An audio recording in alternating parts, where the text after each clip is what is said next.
कभी सट रहा है तो कभी नहीं सट रहा, मगर अधूरा, इसको क्या बोलेंगे, अधूरा सटता है, ठीक है। इसको अंतःस्थ व्यंजन कौन कौन है, त र ल अ है, ठीक है। चलिए इसकी संख्या कितनी होती है, कोई पूछ देगा अंतःस्थ व्यंजन की संख्या कितनी होती है, तो 4 होती है। कितनी होती है, तो 4 होती है, ठीक है। चलिए अब सीखते हैं ऊष्म व्यंजन क्या है। ऊष्म व्यंजन क्या है, तो ऊष्म व्यंजन अभी जस्ट बताएं कि तलबी सा, मूर्धनी सा, दंती सा और हा को क्या कहते हैं, तो ऊष्म व्यंजन, जिसको बोलने पर ऊष्मा की उत्पत्ति हो, ठीक है, ऊष्मा निकले। जैसे तलबी सा, मूर्धनी सा, दंती सा, हा, ऊष्मा घिसता नहीं है, ये निकालता है, ठीक है। ऊष्म व्यंजन के मतलब हुआ निकालना।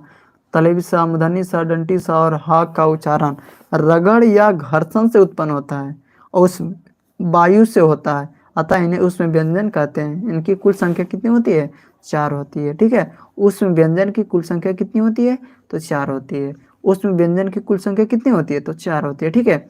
अब सीखते हैं चौथा नंबर सवाल को, संयुक्त व्यंजन है क्या। संयुक्त व्यंजन किसे कहते हैं, तो संयुक्त व्यंजन छ, त्र, ज्ञ और स्र को संयुक्त व्यंजन कहते हैं, क्योंकि इनमें 2 व्यंजन जुड़े हुए होते हैं, ठीक है। जैसे कि छ बोलते हैं तो आधा क है और प्लस तलबी है तो हो गया छ। जैसे त्र है तो त है, आधा आधा त है और र है तो हो गया त्र। जैसे ज्ञ है तो आधा ज है फिर ज्ञ तो ज्ञ हो गया। तल मूर्धनी सा है और प्लस रा है तो हो गया स्रा, ठीक है। इसलिए संयुक्त व्यंजन के मतलब संयुक्त मतलब जोड़ना, तो कितने, तो जो 2 व्यंजन को जोड़े हुए रहता है संयुक्त व्यंजन, ठीक है। चलिए आज समझते हैं दुग्नी व्यंजन है क्या। तो दुग्नी व्यंजन तो 2 ही है, कौन कौन है, तो ड़ है और ढ है। ड़ है और क्या है, ढ है। कितने हैं दुग्नी व्यंजन की संख्या कितनी है, तो 2 है, कौन कौन, तो ड़ और ढ है।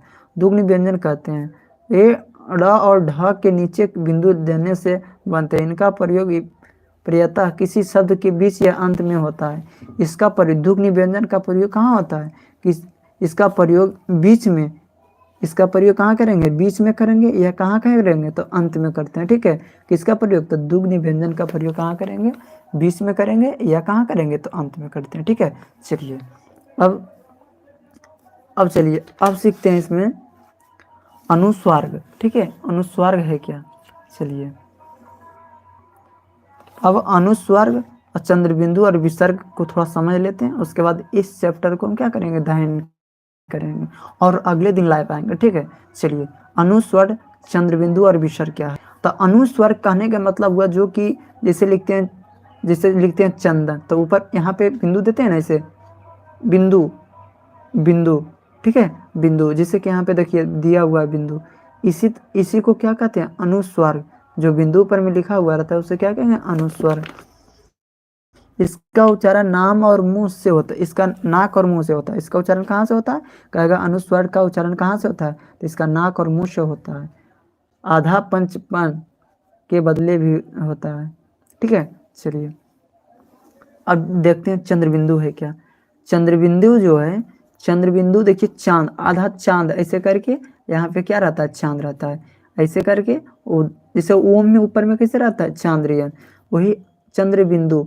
चंद्रबिंदु कहने का मतलब हुआ चांद्रयन, ऊपर में क्या है, बिंदु है, जिस, ठीक है। इसका उच्चारण नाक और मुंह से होता है। इसका भी उच्चारण कहाँ से होता है, नाक और मुंह से होता है, लेकिन इसमें थोड़ी सी कोमलता रहती है, कुछ शब्दों में इसका प्रयोग होता है, जैसे अंग्रेजी, अंगूठा, आँख, आंगन, आंधी, आंवला, आंसू, उंगली, जैसे टीसी हो गया, ठीक है। और बहुत सा है, यहाँ पे देख लेते हैं।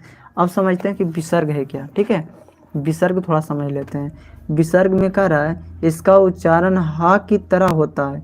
इसका उच्चारण कैसे होता है, तो हा की तरह होता है, लेकिन विसर्ग की जगह आप हा नहीं लिख सकते, नहीं तो गलत हो जाएगा।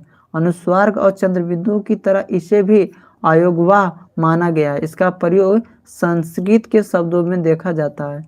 विसर्ग का प्रयोग सबसे ज़्यादा कहाँ होता है, तो संस्कृत में होता है, जैसे अंतः, स्वतः, प्रातः, म्रियतः, अंशतः, प्रयातः आदि, ठीक है। और कहीं भी होता होगा, ईटी से मतलब हो गया कि और कहीं भी कुछ शब्द और होगा, ठीक है। चलिए मेरा वीडियो पसंद आया होगा तो लाइक, कमेंट, सब्सक्राइब और दोस्तों के पास शेयर जरूर कीजिएगा।